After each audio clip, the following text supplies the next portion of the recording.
Welcome back to Batman at the Movies. My name is Coob, and I'm once again joined by Citizen. How are you doing today? I'm doing great. I'm looking forward to talking about more Batman. I guess we Great. better tell people the time code to begin. 32 minutes and 10 seconds to 43 minutes and 7 seconds. And just to add, we will also be discussing the soundtrack. Bruce draws near the end of his training now with the League of Shadows. How long do you think he's been there with them? I think a couple years. How long do you think? I think that sounds about right. I would say a year minimum.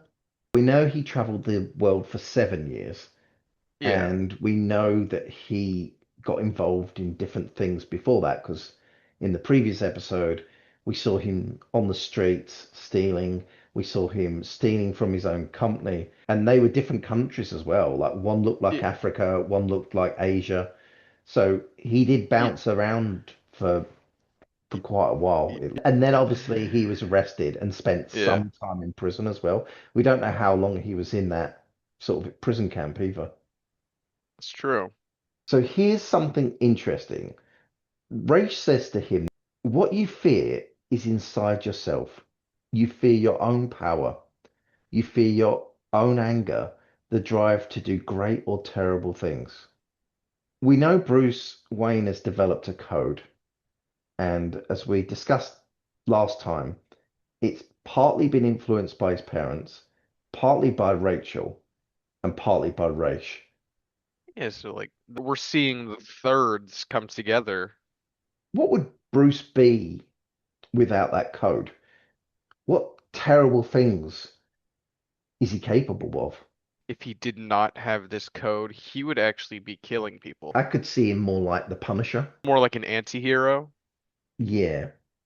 Bruce fears that he could become like that. The code that he has of not using guns, of not killing, they're as much a protection for himself as they are for others. Because Yeah. if Bruce Wayne ever became, if he ever crossed the line into actually murdering people like the Punisher, he would be, in my opinion, far more dangerous than the Punisher. He I could do much greater damage considering the resources that he has access to as well. yeah. Bruce is then told to inhale this hallucinogenic compound. Reishi is like, you need to face your fears. In my opinion, it doesn't force him to confront those fears, though. His fear is that he's gonna do terrible things. Yeah. He's gonna cross a line, he's gonna go too far. That's what Race just told him is his fear. And yet, when he And now he's inhales the compound, what we see he fears is, I believe, his powerlessness because it flashes back to when his parents were shot in front of him. He was unable to prevent that. We also see flashes of the bats, and we know he has a fear of the bats. yeah, so it's interesting that we're being told what he's afraid of, and then we're just shown something completely different. Yeah, that's what struck me about this thing. An odd plot moment. Maybe Bruce Wayne has already confronted those fears off screen. And so they are no longer an actual fear for him. And maybe the current thing that he's still at that point dealing with is still this childhood fear of the bats and His the parents. yeah, and that fear of loss and of being powerless I don't to stop it. I don't know if this is unpopular, but I think it'd be more interesting to see that fear of Batman going too far. I'm thinking, well, now I want to see this. Hmm. But, I mean, up to this point, we've already seen that he's scared of the bats, that he's scared of his parents dying. Like, can't we see what Race just described? I mean, that'd be cool to see. Could Ra's be wrong in his assessment of Bruce? Could it be Maybe. that Bruce simply does not fear what he's capable of? Is Bruce fairly confident in his control of himself and his Must be. understanding of morality? He must be. I don't know. He's been told to push through those fears and retain a situational awareness to blend in with his surroundings. Now he has to demonstrate those skills while under the effect of this hallucinogenic. After successfully completing the test, Fake Rage wants Bruce to demonstrate his commitment to justice by executing a murderer. My dad used to have a mustache like that. Your dad had a mustache like Fake Rage. Yeah, except it was definitely a lot more like filled out and all that. Okay. It's an interesting look. This actor, by the way, is Ken Watanabe. You've probably seen him in Christopher Nolan's other film, Inception. He was also in The Last Samurai with Tom I've Cruise. I've not seen that movie. He was nominated for an Academy Award for Best Supporting Actor in The Last Samurai. Oh, Tom Cruise wasn't nominated for anything, I don't think. But so Tom Cruise was robbed though, because it was a fantastic performance by Tom Cruise in that film. Ken also was in Memoirs of a Geisha, I have not seen that. and he was in Pokemon Detective Pikachu. I've not seen that movie either. He was in the 2014 Godzilla though, which I Yes. have seen. And he's recently been in Alice in Borderland season 3. I have not seen that either, so I'm sorry, Ken. Now this guy here, the murderer, remember he used to be a farmer. He killed his neighbor and then tried to take his land. Oh, nice. So Ra's and the League intervened and have taken him away to their monastery to face judgment. Now this guy is named Vincent Wong. Is that the guy from Doctor Strange? It looks very much like him in this scene. No, so he died, unfortunately, in 2015. Oh, He was born Vivian Warren Chen. He's a, or was, a British Chinese actor who had a long career. It was over 50 years in television and films. interesting. It said he was born in 1928. Yeah. So what? How old would that make him in this movie? So he was born in 28 and he died in 2015. And this movie came out 2005, so I'm So what, assuming they were. 87? He does not look 87 here. He died about 10 years after this. Yeah. So he's supposed to be around 77 in this film. To me, it looks like, what, late 40s? Yeah. Early 50s? Maybe even like mid 40s. Because he's not even graying either. Look at that hair. Yeah. Real skepticism work done here at Batman and the Movies, Yeah, by the I'm way. questioning Wikipedia right now about this. Oh, well, that's where you went wrong. Yeah. Wikipedia, bro. He acted in 4 James Bond films. So he Wow. was in 1964's Goldfinger. He played one of Goldfinger's henchmen. He was Okay. in 1971's Diamonds Are Forever. He was in Die Another Day as well. Yep, as General Lee. That was 2002. And between those two films, in 1977, he was in The Spy Who Loved Me. And he was in Batman 1989 as well, playing a crime lord. The guy's been in so many great films. We learned that Rome and Constantinople fell into moral degeneracy and League destroyed them. They act as a check on corruption. And now he says Gotham's time has come. And Fake Race says Gotham must be allowed to die. And I thought Oh, that's nice. interesting. Yeah, interesting wording. Gotham must be allowed to die. You're not allowing anything, you are bringing it about. Yeah.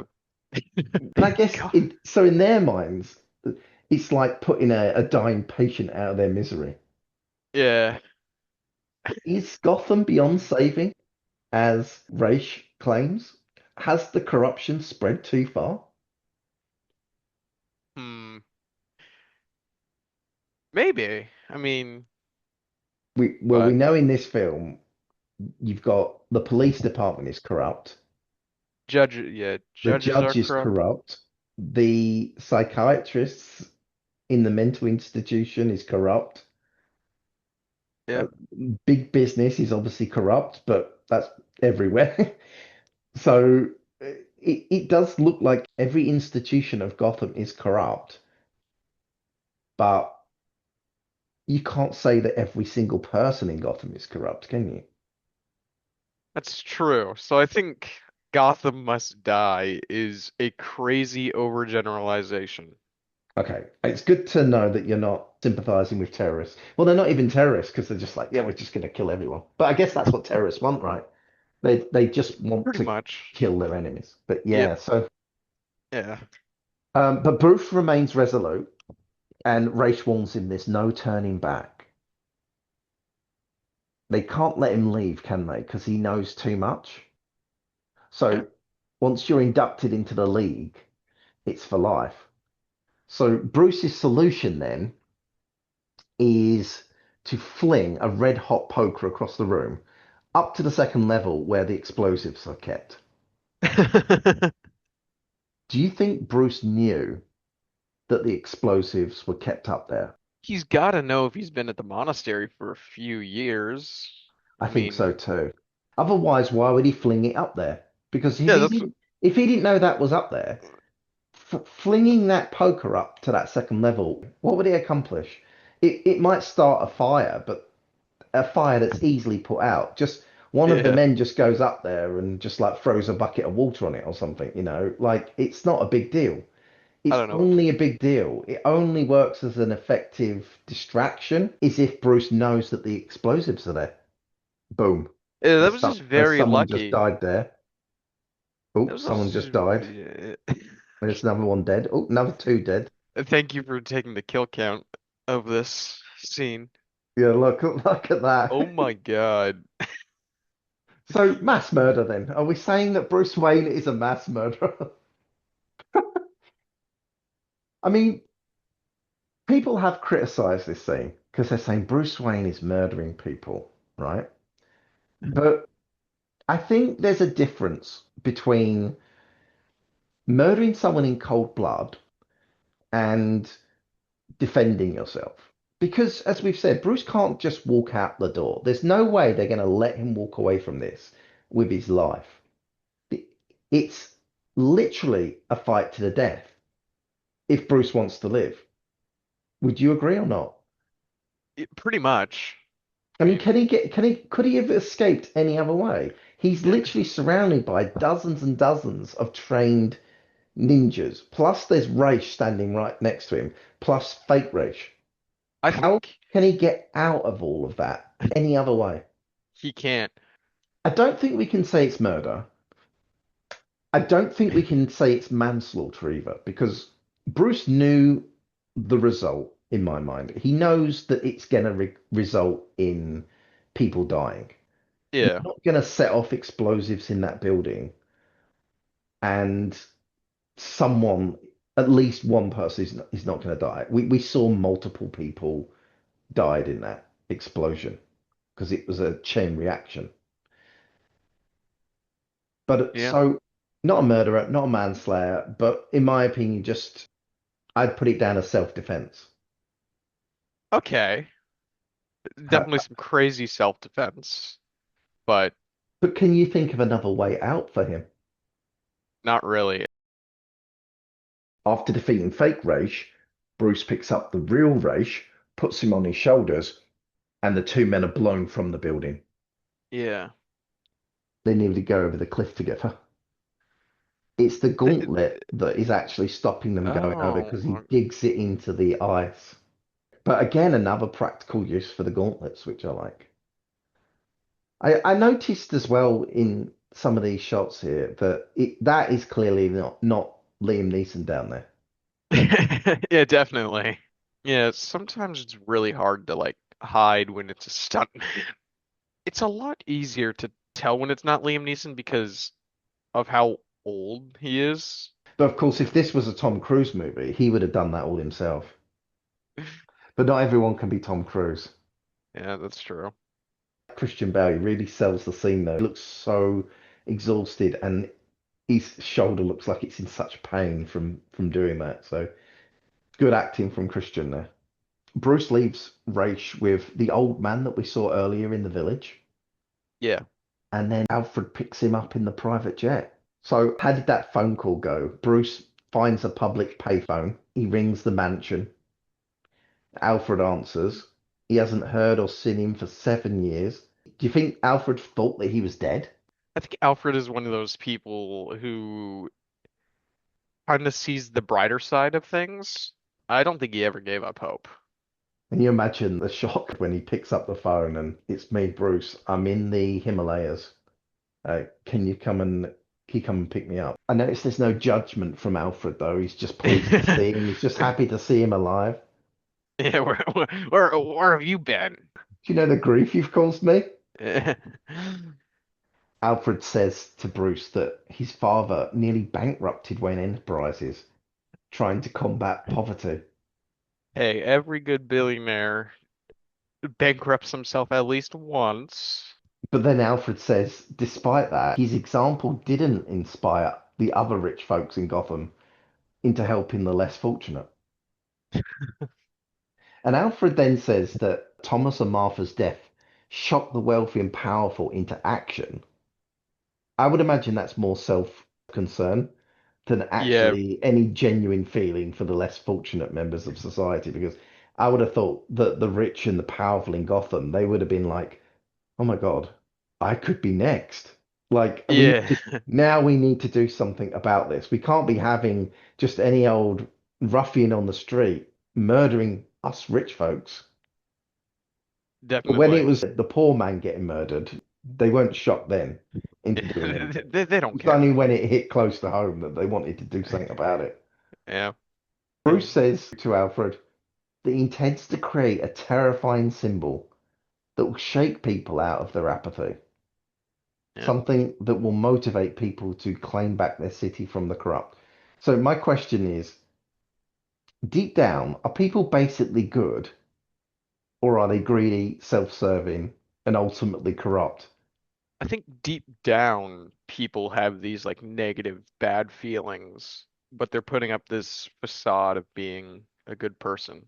What do Because you if think? humans are good, if Yeah, fundamentally humans are good, then why is the world filled with so much evil? Why is every government plagued with corruption? it's true. Are the truly good the minority? I think so. Okay. So Bruce has been declared legally dead, Alfred says, and everything is in Alfred's control. Everything just goes to Alfred, the butler. Yeah, that's kind of interesting. Once again, I'm just thinking, like, what kind of relationship did Alfred have with the Waynes? It Because must have been a very good one. we never saw Alfred as anything more than the butler, though, did we? We only saw like a brief scene when Bruce was a child and he was in his servant capacity. We never saw him on equal footing with Thomas or anything. We never saw them doing anything together. It was Yeah, always a sort of master-servant relationship. I don't know. It's kind of complicated, isn't it? Because Hmm. we don't see too much of that. I really wish we had, though, because it's one of those aspects of the Batman mythos that I've always wanted a bit more information on. If we could have just seen a little bit more of Alfred's part in the family and how he became so close to Thomas and Martha that they would consider him one of the family and entrust their son to him. So, you want to talk about the soundtrack now, Coop? By Hans Zimmer and James Newton Howard? Do you want to know where Zimmer started his workout in? Yeah? He started his workout in a band called The Buggles. Do you know what famous song they did? No. Video Killed the Radio Star. Oh, Then he went on to do something a little bit different. This is an Italian new wave band. You heard that right, an Italian new wave band called Charisma. And then he started writing advertising jingles. Air Adele Associates. I believe this is the correct company. He started writing jingles for them. okay. That's an The, eclectic career. so, after this, we're in the 80s now. is where we finally get to see Zimmer hit the screen with his compositions, although he would not score alone at first. So that is Stanley Myers, and in the 80s, he partnered with him to co-found Lily Yard Recording Studio. Can you guess where it's based in? Lily Yard. Yeah, London. correct. Did you know that off the top of your head, or did you just I, guess? I used deduction. I used my detective powers of Oh, deduction, okay, just like okay. Bruce Wayne. Oh, okay, you're literally Batman. So, I'm gonna list off a few movies they worked together on, and I want you to tell me if you've heard of them. So, My Beautiful Laundrette, Moonlighting, I've heard of Terminal, moonlighting. okay, Terminal Exposure, No. I've heard of In Terminal List. Insignificance, No. and The Last Emperor. Yes. It won an Oscar. Oh, It won an but Oscar for Best Original Score. okay. So was that what put him on the map then at that point? Kind of, but I know you're wondering about that poster for Rain Man, the hit Tom Cruise movie Rain Man. So this is Barry Levinson, the director of the movie. And interestingly, he was looking for someone to score this movie, and his wife was listening to the soundtrack to the movie A World Apart. And he was so impressed that he asked Hans Zimmer to come and do the soundtrack. This is where I would say this kind of put him onto the soundtrack world. I can't remember the music. I guess it can't have a theme that sort of stands out to me. You It, know, like some movies, you just hear the music and you're like, oh, that goes with that movie.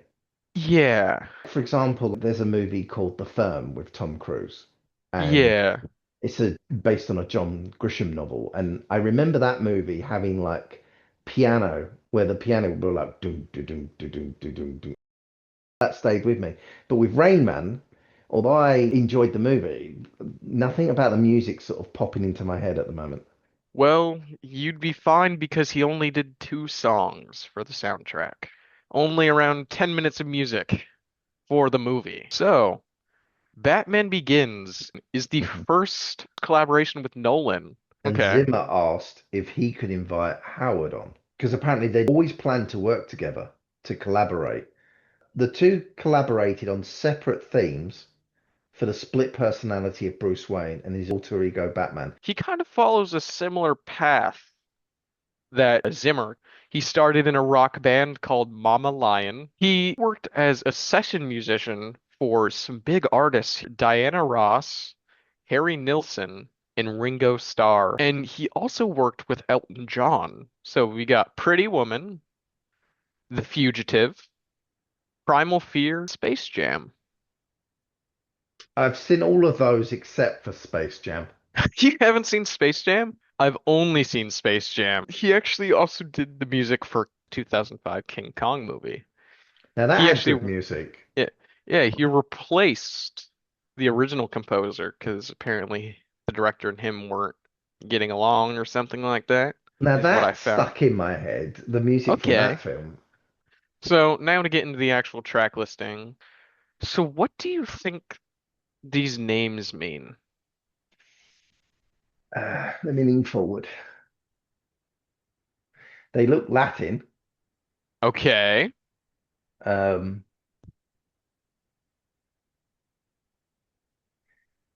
are some of those names of bats? I wasn't expecting you to get that. It is. They're Latin names for bats. I wasn't expecting you to get that. You ruined my surprise. Thanks, citizen. Ugh. Next time we'll just next time we'll just have Shenmue here. So, this is very different from the Burton and Schumacher soundtrack. To me, a lot of the tracks do seem like classical music And like Zimmer can do these like very brooding soundtracks. and not music you would typically associate with a comic book movie. When it goes with the imagery, you think to yourself, yes, it's appropriate. But if you was listening to the music and you didn't know it was a Batman movie, I think a lot of the tracks you wouldn't think, oh, that's from a Batman movie. A lot Except for more. the main theme, like Batman's main theme. You can hear like a choir boy in one of the tracks. Yeah. To me, some of the songs kind of sound like a machine, like just heavy machinery with gears clanking and all that. I didn't get that.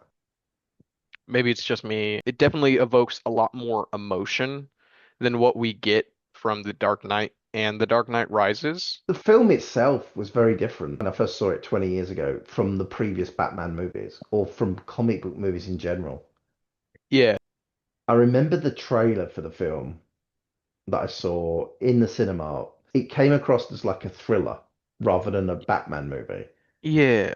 And right at the very end of the trailer, you got a little bit of action and you saw Batman, and then you had that driving Batman music. But most of the trailer and the music that went with it, it was from the film, but you wouldn't normally associate it with Batman. And there was like this gasp from the audience where they were like, oh my God, it's a Batman movie. Because it looked like a thriller. I know as a Batman fan, but the audience didn't know. It was being sold as something more than just a Batman film. This is elevating the material to another level. That's interesting. So people just thought it was another run-of-the-mill Christian Bale thriller? Yeah, yeah, Huh. Up until the very end, obviously. yeah, until right at the very end of the trailer. So in the track Barbastella, that is where you hear that operatic choir boy. And then in Arta, I don't speak Latin. The track directly after that. What are they It, teaching you in America, Coop? what? And they don't teach you Latin? No, did they teach you Latin? No. What? Bro. All right, come on, bro. All right. But they taught Anyways, Boris Johnson Latin, but he went to Oxford. Do you have a favorite track? um, I would definitely say number five. Do Oh, you have a favorite track? 10, Molossus, Okay. because Anything in that's particular that's the main that's thing for Batman. okay. Okay.